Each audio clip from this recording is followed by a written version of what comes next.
those if I wasn't stupid. I think my last test print would have been like that. I'm looking for evidence of the test prints around here.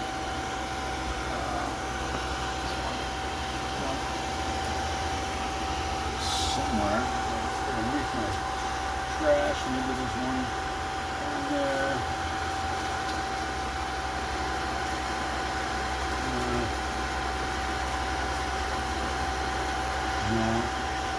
See a piece of the hook. See a piece of the hook, but I don't see that. I don't see a piece of the support. I'm sure there's some around. There's can't reach my. Let's just move my trash to over here so I can look in it better. Let's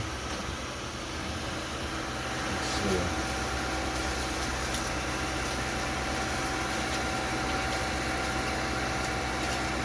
No, not looking promising. No. Oh, I did find what I was looking for earlier, though, which is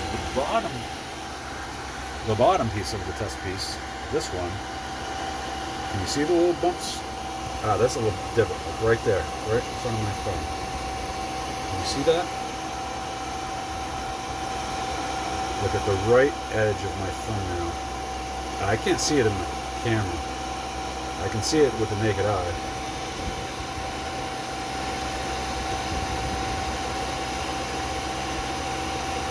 I don't know why it's so hard to see on the camera. I can see it easy with the naked eye. Oh well. Ah, see that? See that little bump? That little divot? See it? Right on the edge of there? See that? So, that goes to show you, unless it just bubbled up from the print surface, which it could be, but I think that's an indication that there's a slight little bump here and there on this print bed, but that's fine. I mean, it's so minimal. The only reason it shows is because of that pattern, you know? But that's so inconsequential. That's not a complaint at all, just an observation. What is my charge? No, I'm at 6%. Nice, I'm gaining, not losing. Okay, I'm at 6% now. So we are still recording. Where are we? We're at an hour and 3. We're at an hour and 3, and by no surprise to people that know me, I have not run out of things to talk about yet. It's kind of amazing. It's like my superpower if I was the bad guy, right? What else we got going on? I did a video. I hit 500 subscribers. Thank you to all my subscribers. And I created a plaque to commemorate my 500 subscribers, and I printed it, and it's a multicolor print. If you look back at my older videos, there's a handful of my multicolor prints, maybe a dozen or so various prints that I did filament changes to change colors. And so I did a 7-color, I believe, print for a plaque that says 500 subscribers, thank you, and has my logo and has the YouTube logo. And it didn't come out perfect the way I would have liked it, but it came out pretty cool. The tricky part is I had a bunch of different cameras set up to cut back and forth between, and so now it's sort of an editing hell. Like, usually I try to do no editing. Usually, like this one, this is going to be no editing. Basically, I'm recording it and I'm going to publish it as is, and I like it that way because if you have an hour-long video, and the perfect editing session is going to take you more than an hour. So, and that was a 3-hour print, and so there's a lot of material to go through, and who knows if I'll ever get around to publishing it, but I will. And you could see it, actually I did broadcast the print live, but unfortunately my streaming camera stopped broadcasting right near the end, so unfortunately you don't see the completed print on that. But I think I actually recorded that print on my computer at the same time that I was streaming it, so I can actually incorporate that video into the final video as much as I want. I almost forgot about that. I think I did that. And so I can use that footage also, and then at the end will be the completed print, in theory. if I ever get around to that. Maybe by the time I get to 500,000 subscribers, then I'll have that, my 500 subscribers video done. And, we could have a snowball in hell by the time I reach 500,000 subscribers, because while I may be mildly interesting, I don't necessarily see me getting 500,000 subscribers unless I start doing really cool things. Which, who knows, maybe I'll figure out how to do really cool things on YouTube. But not on my radar at the moment. Although, I'm trying to learn and expand my horizons, improve quality of the videos and of the production and of the scripting and various things. Yeah, so speaking of scripting, so you may have seen I posted that I was, and I'm only doing all this talking because I want to see this whole first layer. But I posted that I started doing some voiceover work, meaning video narration, right?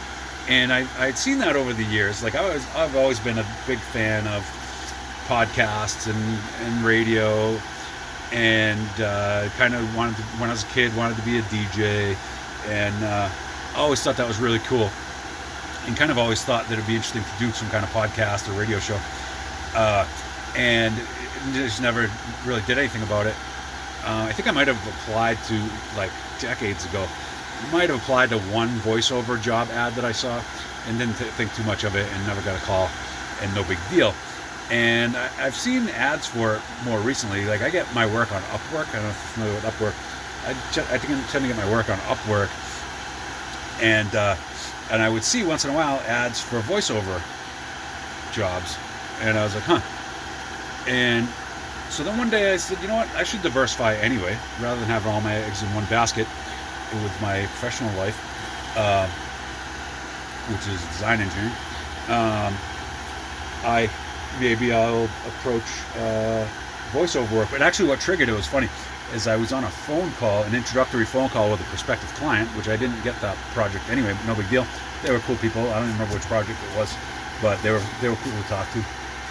And one of the guys said, I just happened to have my headset on that day because they said something about the sound quality of my phone or something, and because I was on speakerphone or whatever. And so I put my headset on, I was talking to him, and the guy said, do you do voiceover work? He said, you have a really good voice for voiceover work. And I was flattered. I was like, oh, no. I said, I don't, but I've considered it. I've seen ads for that, and I've considered it multiple times, and I just never did anything about it. And so I decided to check out the ads on Upwork for voiceover work.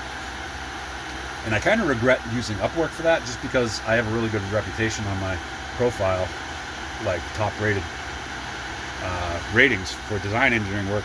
And I put my voiceover work, which is like almost for free, on the same profile. And I realized after, I'm like, oh man, if I get bad feedback because of my voiceover work, that could be bad for my design engineering freelance work.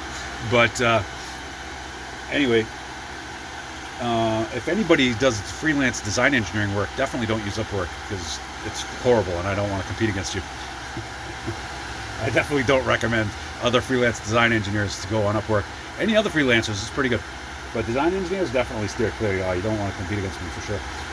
Anyway, let's see, where is it? Oh yeah, so I responded to a few ads for voiceover jobs, and I got a few. I got 3 of them, I think. One of them was just a one-time gig, and it was for some cybersecurity thing. It was kind of funny, and that one actually came out pretty cool. It was a nightmare of a job, though, now that I think about it, because it was like, oh, we'll give you, whatever to do the voiceover work. And at that time I was new at it, and I knew this was going to take a little bit of time to edit out the outtakes and things like that. And then the guy said, he got back to me, he's like, did you follow along with the video to time the voice? And I was like, that's really impossible. And then I was like, I'll go back and see what I can do. And I went back, and it's like impossible. You can't read off a script and time it to a video at the same time. It's impossible. It's not that how you do it. You do the video, you do the audio, and then you either fit the video to the audio, or you cut one or the other up to match them. But it's basically impossible to talk along perfectly timed, because there was a bunch of things where they wanted the imagery to line up. And so in order to not destroy my online reputation by getting a bad review, on a practically unpaid voiceover job, I spent like 2 days editing my audio to match the video, which was ridiculous. But the client seemed fairly happy, and I don't think he canceled the contract and it gave me a good rating. But at least he didn't cancel the contract and give me a bad rating. And they used the work, and he was very happy with the work by the time all was said and done. And it sent me a link to the video to their website, and it came out great. What was trying to think, it's a cybersecurity. Oh, this was like a month ago, so the name of it is escaping me. If it comes to me, I'll say it. But I did that one, and I did another one, which was totally very boring and didn't do well. And I ultimately got canned for that one. But there's another one that I'm still doing that is kind of cool, and that's actually doing really well. So the other one was called Escaping Average, and it was basically about how to improve yourself so that you make money and change your mindset to a profitable mindset instead of a victim mindset. And it was a really interesting channel, and I was looking forward to doing it more.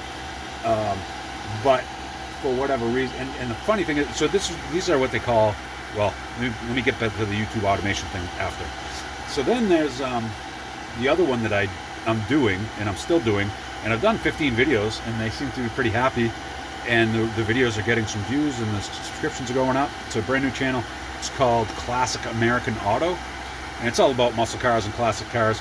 But it's funny because they're from, the site owners are, the channel owners are from Australia. They're two very nice women, and so they hire script writers, and they hire so this is a technique called YouTube automation, and I don't know if that's the company. You could Google it, or I could Google it, but they're basically calling it YouTube automation.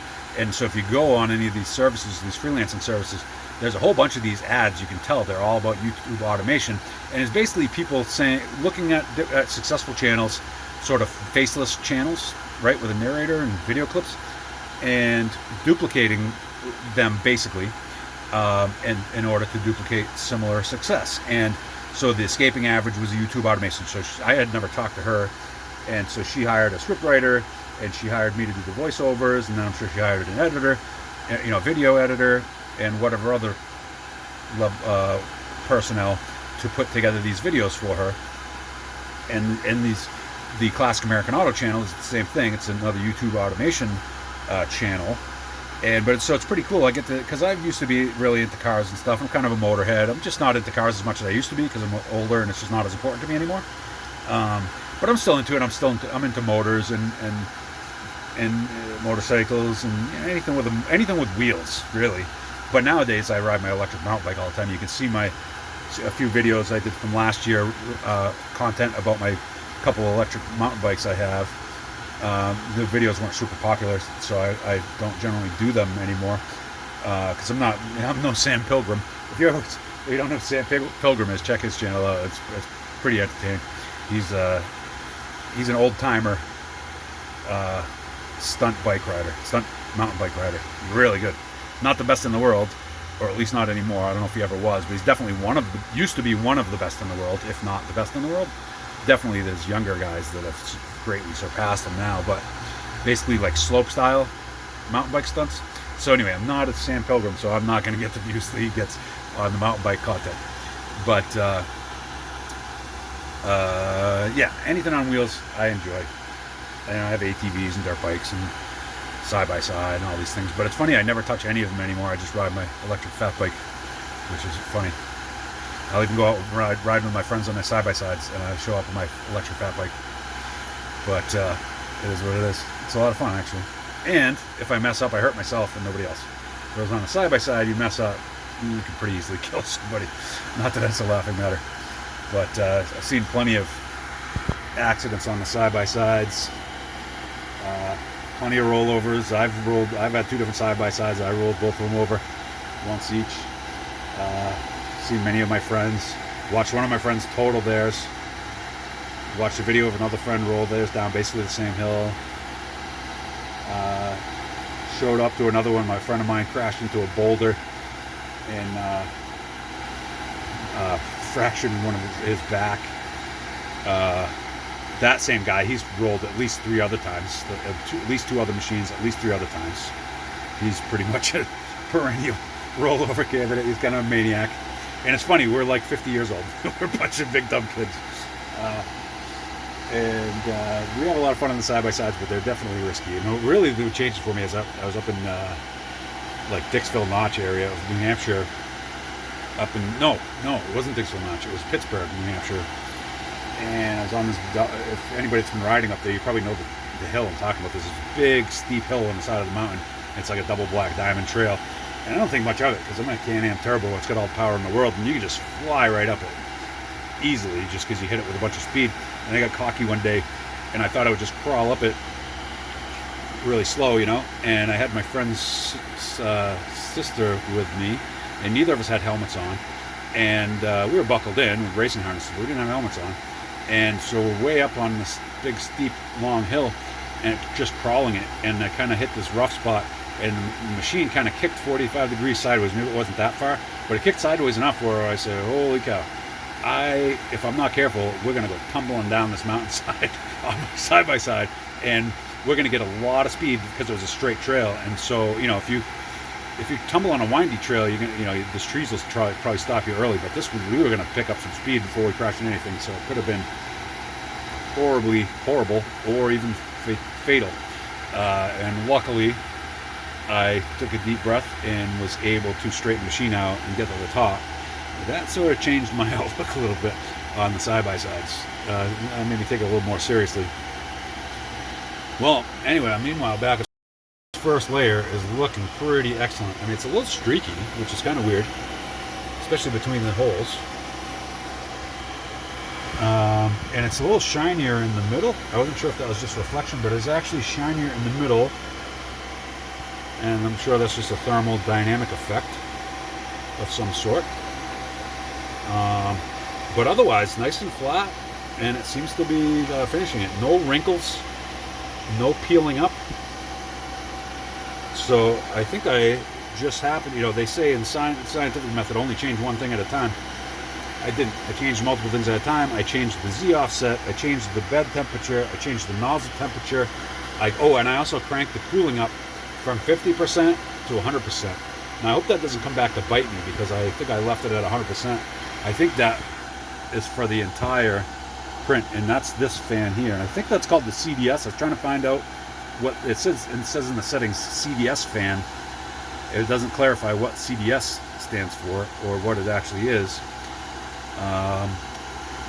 But I inferred, basically, you know, Google search, some people were inferring that was the CDS fan. I think they may be right. And so I cranked that up to 100% right from the start. And I don't think I could turn it back down after the initial layers, so hopefully that doesn't bite me later.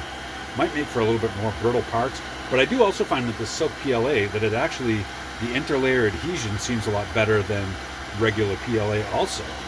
And I think that might have something to do with it, again, with its elastic, well, maybe not. It's probably related to the sort of elastic characteristic. Let's see, my battery seems to be doing okay. If I plug it back in, it'll tell me 11%. All right, we're gaining. Glad to see that. I'm actually at an hour and 19 and a half minutes of me talking nonstop. Who knew I could talk this much other than my friends? All right. I'm starting to sympathize with them a little bit. Anyway, this print, I'm very happy with how this is coming out. And I'm going to check back here, make sure the filament is still on the spool. So that's good. I don't know why that... I mean, this print made it all the way this far. And I was counting, not because of this, but I was counting how... I realized that the top surface of the shelf, which is the bottom surface of the print, this surface, I was like, oh, that's thinner than I remembered making it in the CAD model. So I checked it on the slicer, and it was 5 layers of solid material. And no infill on the top shelf part, meaning that it's few enough layers that the top layers and top solid layers plus the bottom solid layers would equal more layers than the thickness of the shelf surface. So anyway, that's 5 layers thick. So that should be strong enough to be my shelf surface, I think.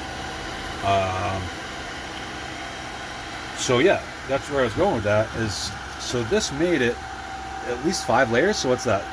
Another couple layers? 6 layers, 7 layers, 8 layers at least before it failed with a tangle. Isn't that weird? So it was fine, and I had, like I say, I believe I hadn't even changed the filament.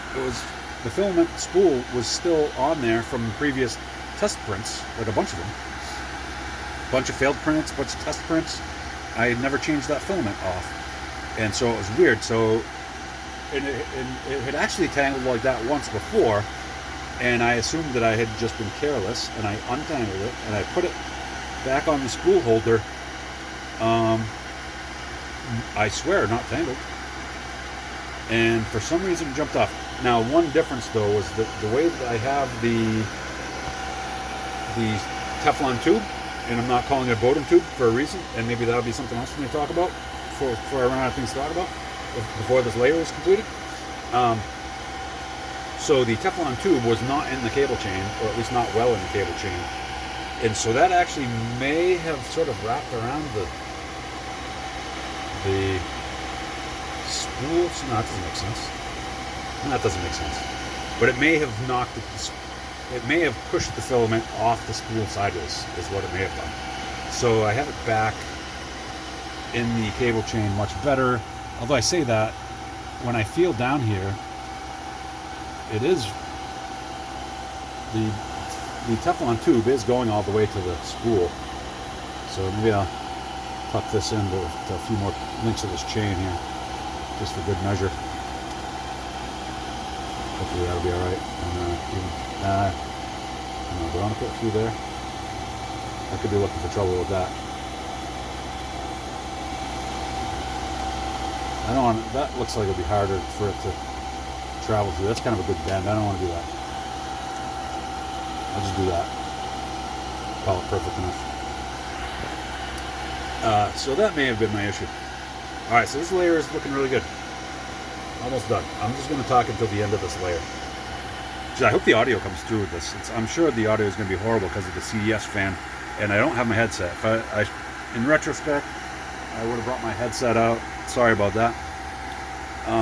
But anyway, the reason I don't call it a Bowden tube is if you look up Bowden cable, I believe the definition of a Bowden cable is an arrangement of a somewhat stiff cable within a tube, sheathed within a tube, in order to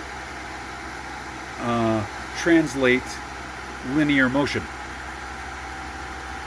to transfer linear motion. And I think generally of some sort of device. So like on your bicycle, your brake lever to your cable to your brake calipers, or your emergency brake cable in your car, the cable through the sheath, or clutch cable on an old school dirt bike. Yeah, usually hydraulic now.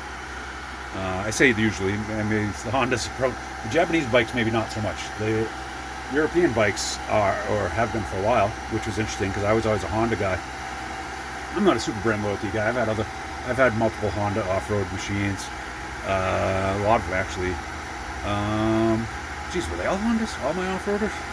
I mean, I have a Kawasaki. I have a vintage Kawasaki that I picked up much later, and that's just a collector piece. The KE100 Kawasaki.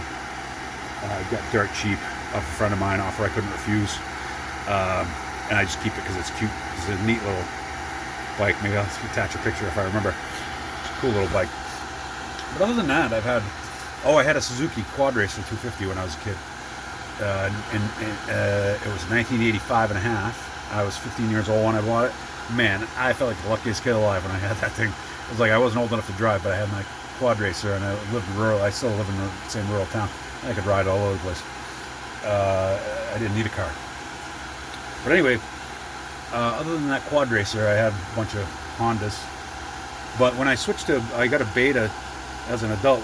And I still have a Beta 300cc two-stroke enduro bike, and that has a hydraulic clutch. Which was before that I had a Honda CRF 450X, which had a cable clutch, and that was a serious bike. But man, it was so hard to ride compared to the Beta. The Beta is just so much easier to ride. Love that Beta. But anyway, the CDF. Oh, okay. I was gonna say the CDS fan turned off for some reason, but it turned back on. We're still at 200 degrees and 75 degrees, and the layer is almost done. Oh, so back to the Bowden tube. So the reason I call that a Teflon tube and not a Bowden tube, that's where I got onto the clutch cable thing, was that squirrel. Get the reference? Was that we're not actually transmitting a push-pull force for the sake of the push-pull force through the Teflon tube.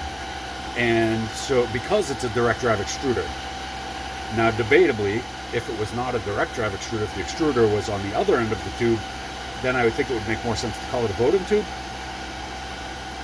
But in this way, I think it's just a guide tube. But feel free to disagree with me. I could be wrong. That's just my take on it. And as a design engineer, I'm very much a stickler for precision of technical communications. And so my brain just works that way. It's that I hesitate to call it a Bowden tube because it's not actually transmitting linear force for the sake of transmitting linear force. It's just transferring material from one end of the tube to the other. And that's even on an indirect drive extruder. With a direct drive extruder, all it's doing is guiding the filament and tension. But you can say I'm wrong. I'll admit I could be wrong. I may be wrong. I don't know. This is my take. Alright, I'm hoping this layer will finish up any second. We're almost at an hour and a half. I guess I should, 127:36 we're at. So I should really talk for at least 2.5 more minutes. But I think I'm out of things to talk about. Hey, we're done the first layer. No, we sped up now, that's for sure. And does it change my... it did. It automatically changed my temperature back to 230, which is ironic, because as I said, I programmed it to print at 200. And whatever that bug is, put it back to 230. I'm going to put it back down to 200 because I don't want it to heat soak the cold end, as was my problem before. Now, why is it going so slow? I don't know why it's going that slow. And it looks like it's... Okay, no, I was going to say it looks like it's printing the brim a second layer, but no, that is inside the brim. Because my brim, I believe I have set to only be one layer thick. So hopefully this speeds up. Alright, my temperature is back to 200. Oh, and the bed temperature is now going down to 45, down to 64. And that's fine, now that it's... Actually, you know what? I want the bed... No, this will be fine. I was going to say, I kind of want the bed to still be at the higher temperature, so it'll really smooth out as the other layers go on top of it.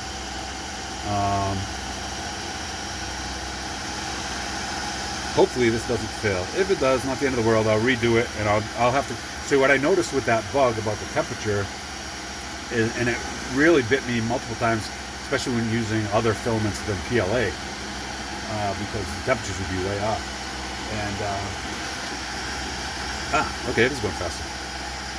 That's weird that it does the initial loops fast, but then it prints the rest slow. I wonder why it does that. But anyway, so what I would have to do on that temperature bug was I would open the G-code. After I exported the G-code, I would open it in a text editor and go back in and manually edit the G-code file, which is really pretty easy. Although it's tedious and it's annoying that you have to do it, because you shouldn't have to do it if the software wasn't buggy. But I just go back in and double check the temperatures in the G-code, and sure enough, it would put the incorrect temperatures in the G-code back in those old days with the older version of the slicer. But the reason I used that older version of the slicer is, as I said, I can't find the Z offset setting in the new version of the slicer. So if I want to adjust the Z offset, as I did on this one, I actually have to go back and use the old slicer, which now bit me because the temperature is working incorrectly. I'm glad to see this layer is going faster and ironing out that layer nicely. It'll be interesting to see now, because the temperature is gradually, the temperature of the bed, it's down to 51, not quite down to 45. So it would have been interesting to see if one corner of the bed to the other had a different finish on the first layer due to the change in temperature on the bed. But I kind of wish I would have kept that bed temperature up higher. But it is what it is. We'll see how it plays out. I may actually print another one. And I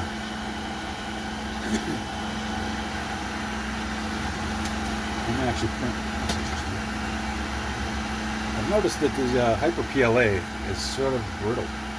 Like I'm just sitting here looking at the K1 Max right now. Has a Creality white Hyper PLA plugged into it, and the spool is sitting on the side. And I looked, and where the filament went into the Teflon tube, it was like cracked and bent at 90 degrees, like at the crack. It wasn't quite broken off.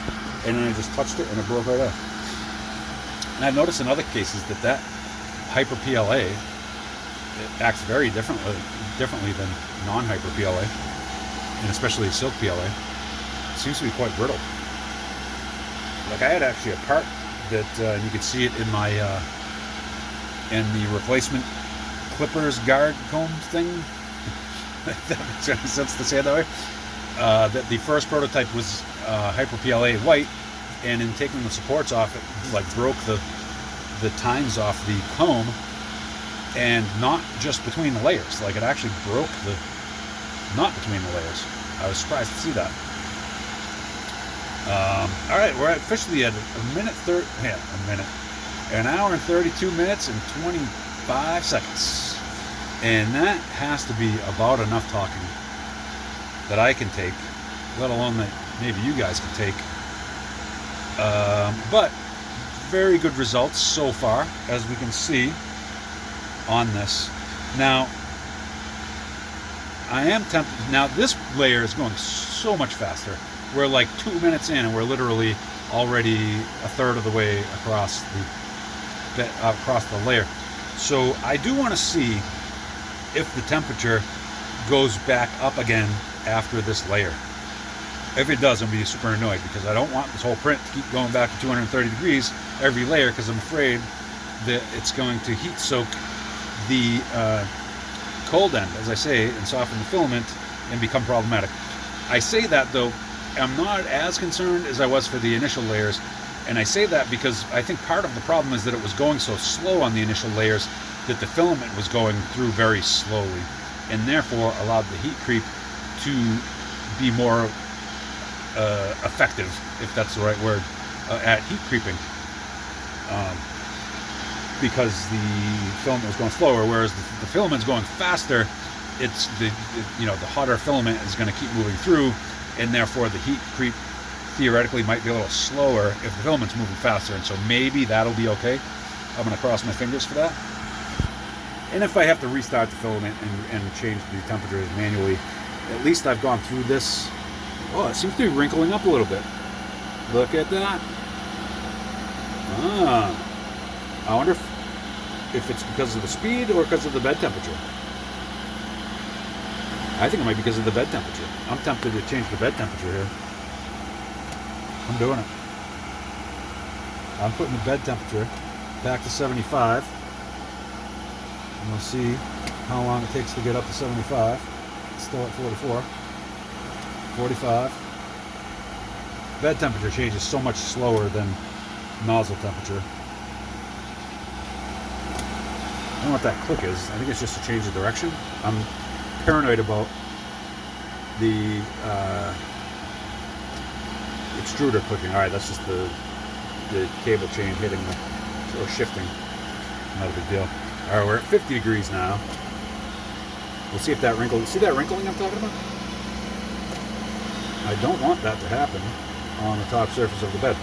So I may actually, I'm tempted to, after this second layer, to actually peel this off and see what that first layer looks like, and then make adjustments based on that. Now I am throwing away an hour and a half of print time in that material, but this is going to have to print overnight anyway. It was like a 10.5 hour print with the default settings, and with doing it on this with the other slicer, and with the changes I made, it ended up with like a 15-hour print anyway. So I'm really not worried about print time.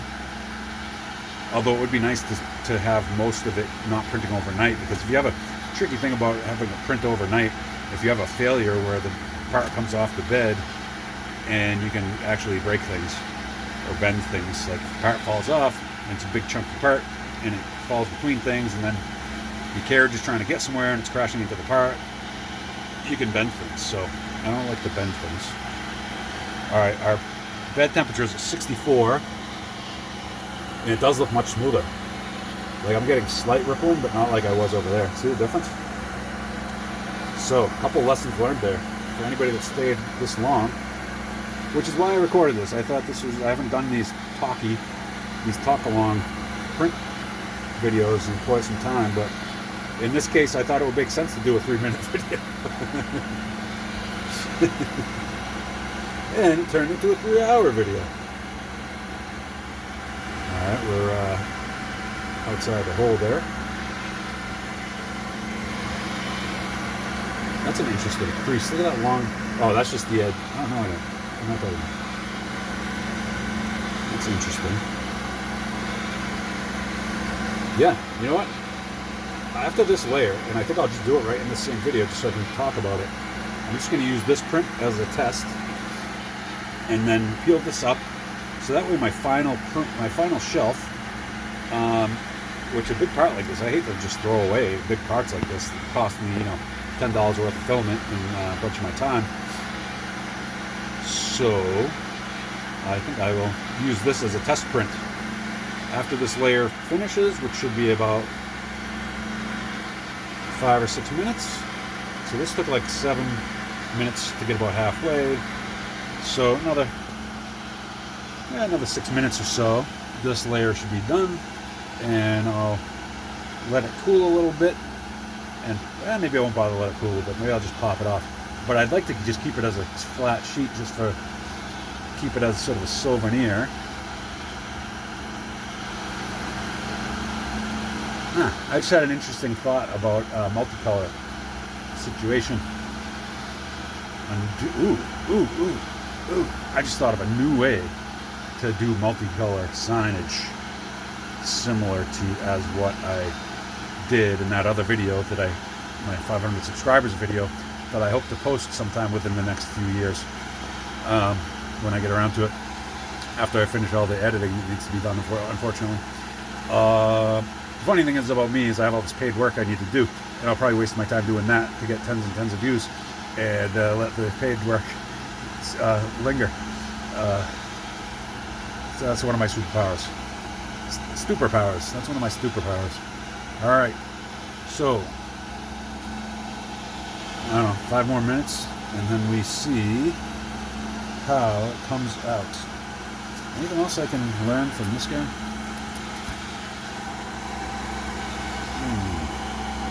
It is neat how that pattern gets on there.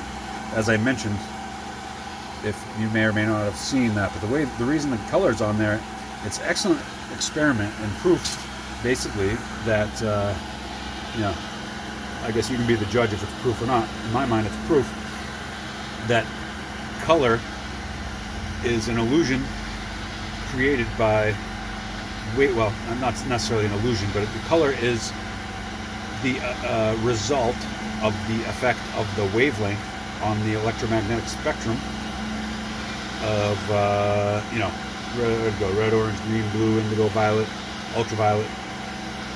So it actually goes infrared, which is a lower frequency, then red, orange, yellow, green, blue, indigo, violet, ultraviolet, which is at the higher end of the electromagnetic spectrum. But then it just keeps going up and up and up. And I'm not an expert on that type of stuff, but I get the basics how it works. But basically, it's sort of like sound frequency is also, you know, it's a frequency of the wave.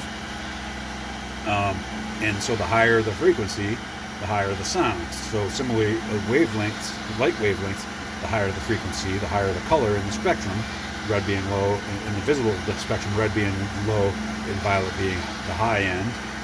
So violet has a higher wavelength, meaning the distance between each wave, not to be confused with the amplitude, which would be the height of the wave, but the distance between the waves, right?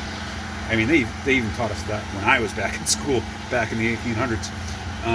But so, yeah, so what they can, the reason this material, this would be easier to show this one, the reason this has a color pattern So I said it would be easier to see it, but for some reason I'm not picking it up on that one, so I'm going to show this one again.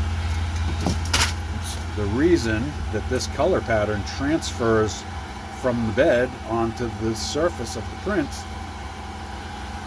is because the micro texture on the print surface corresponds. So the texture, the micro texture, this is even fun to say, the micro texture on the surface of the print bed has strategically varying wavelengths in the texture shape, right? And those, the wavelengths of those microtextures correspond with the wavelengths of the colors, and that's why you see it as colors on both the print bed surface and it's transferred to the surface of the part where it touches the print bed. What is that line? I'm getting an interesting, oh, that's that same line, but it's sort of skipped there and then has reappeared there. Was that initial weird streak that I saw? Remember that initial streak? So I'm getting a little bit of that wrinkling again. Maybe it just wrinkles less at the perimeter or at the center and wrinkles more at the perimeter? I don't know. But we're gonna see. So right now my temperatures are at 201.74. So we shall see at the end of this layer if the temperatures change again. And at least if they do, then I'll know that I have to go back into the G-code and manually adjust those temperatures to do things properly. So I probably won't reslice it. I'll probably just manually edit the G-code, unless I want to make some other, like I might actually adjust the Z offset a little more.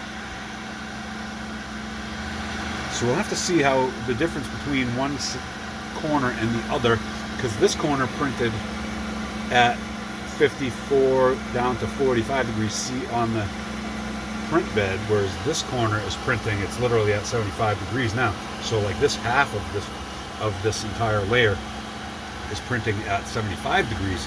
So we'll see if one side is significantly flatter on the print side surface, on the print surface side. If that corner is a lot smoother, then I'll know I should print the second layer also at the elevated temperature.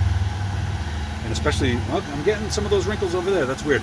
I upped that temperature to get rid of these wrinkles, but now these wrinkles are appearing over there. Can you see those? Look at those wrinkles.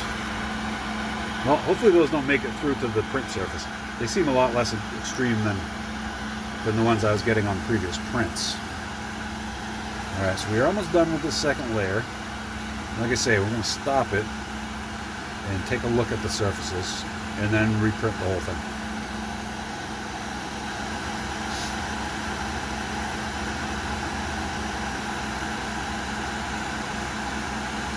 Ooh, I just had a really cool idea. But I have actual work to do. Oh, I'm going to have to do this really cool idea. Oh my god. I have to. I can't help it. Could take forever to do. Oh, do I really want to open this can of worms? I kind of do. I may do it. Or I might save it. May save it for a future project. Maybe I think I'll save it for a future project, preferably soon. But it's actually a cool idea.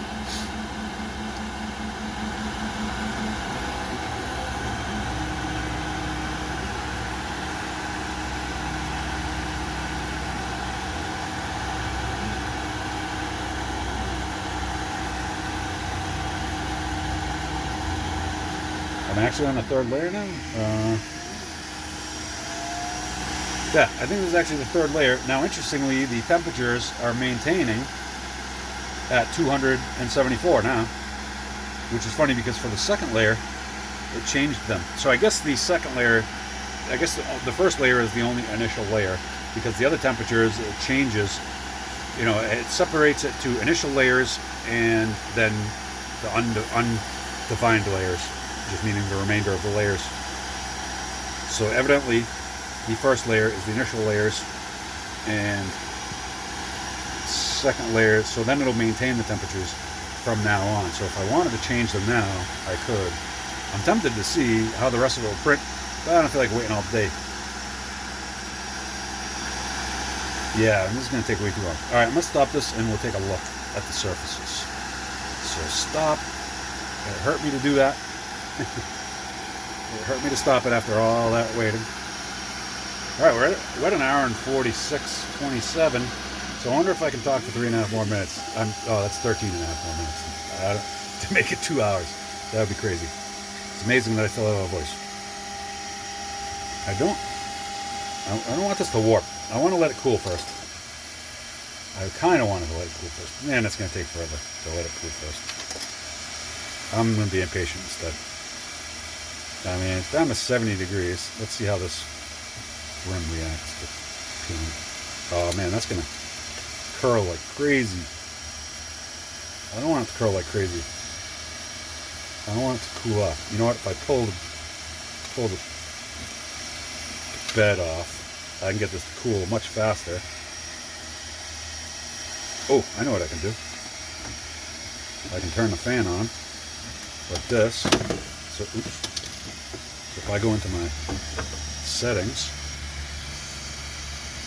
I can turn on my fan, cooling, side fan, 100. Right? And then I can move this guy out of the way. And then put my side fan blowing right on the print bed. Should bring my temperature right down. And so now it's saying my print bed, of course, the print bed is just telling me the temperature at the thermistor under the magnet, obviously not on the print surface here as it's off. But so that's down to 64 at that part. So this part is cooler than 64 or 63, I'm sure.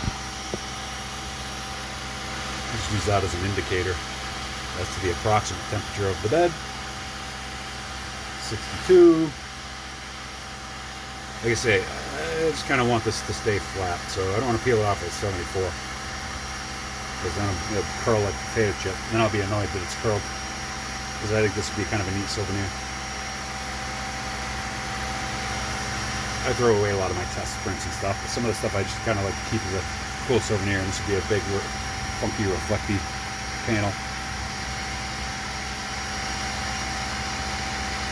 Yeah, I could use it, who knows, mouse pad or whatever. Actually, I hate mouse pads. I never use a mouse pad. I'm thirsty, man. I was talking.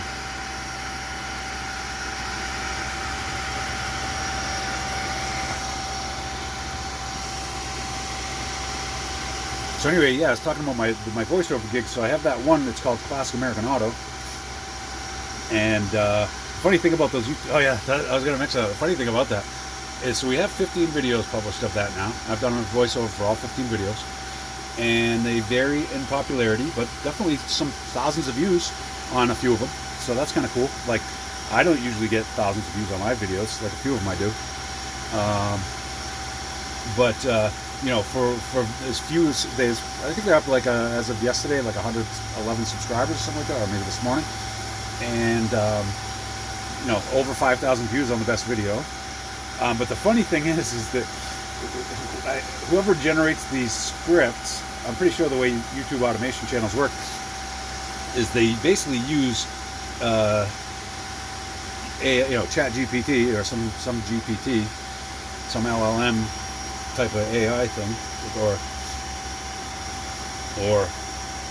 whatever they call it, because it's more than one. It's more than a large language model. It's like a conglomeration of multiple types of models interacting with each other now, I guess. But they basically use AI to generate these scripts based on the topics, and they can plug in, you know, we want to include this and we want to include that, and then make a full script or a line of script or however you want to tell the AI to figure this stuff out.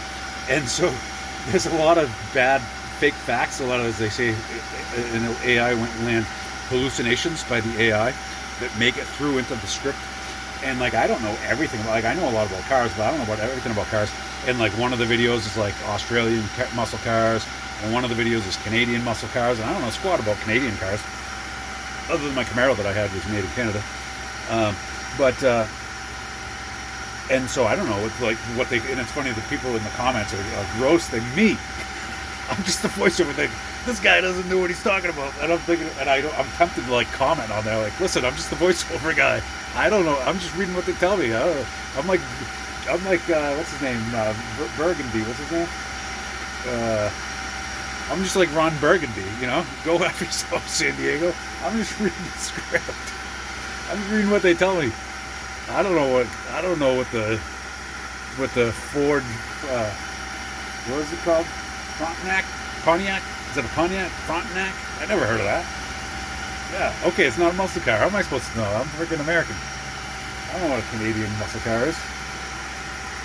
So they roasted me. It's hilarious. Like, and actually, and on the Australia one too, there was a bunch of errors and, you know, a bunch of factual errors. And like, this guy doesn't know what he's talking about. I'm so tempted to get on there and defend my honor, but I don't want to like out the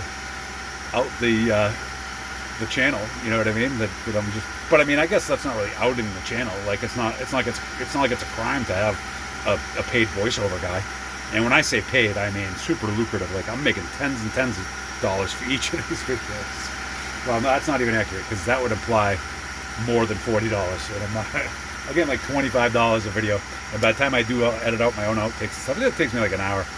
So I'm not doing it to get rich.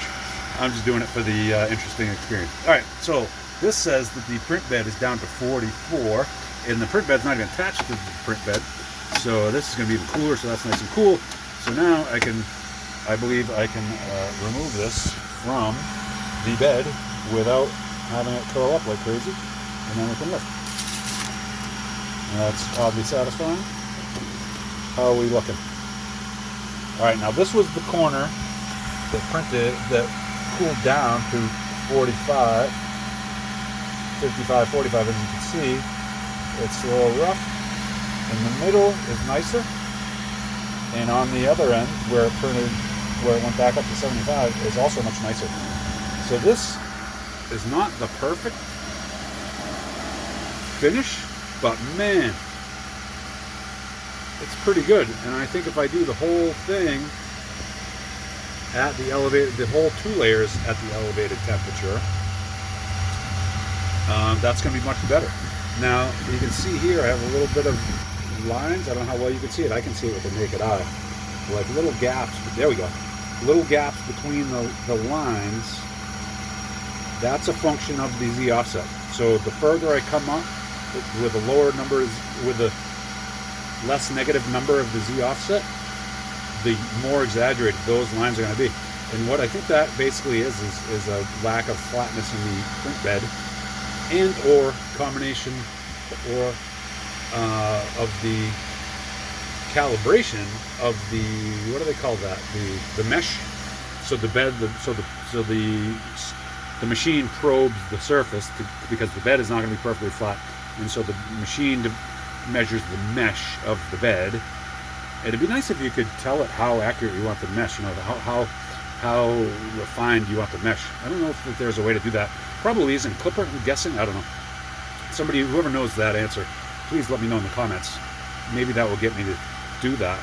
Maybe that'll get me to root this thing. Otherwise, I don't really see enough of an advantage for me to go through the process. But, so I think what I'm going to do here is go back to, so if I'm at minus 0.02 on the Z offset from the default minus 0.05, I think I'm going to go back to minus 0.03, or even, maybe I'll even try the minus 0.05 just with the higher temperatures. Yeah, I think I'm actually going to do that first. And that may actually eliminate, because it's happening in a few places. So I'm going to have to try that. I'm going to try that first. I'm going to do another test with that and see how it goes. So, all right, I am going to stop this video. We're 5 minutes short of 2 hours. So you're welcome for stopping. Not you're welcome for talking 2 hours. You're welcome for stopping. Although, if you watched for 2 hours by some miracle, you're welcome, I guess. But don't send me your mental health bills, okay? I'll donate my tens and tens of dollars that I'm making on my Classic American Auto voiceover gig. But you know what? I should have them give me credits on that. I don't think they do. But anyway, thanks for watching.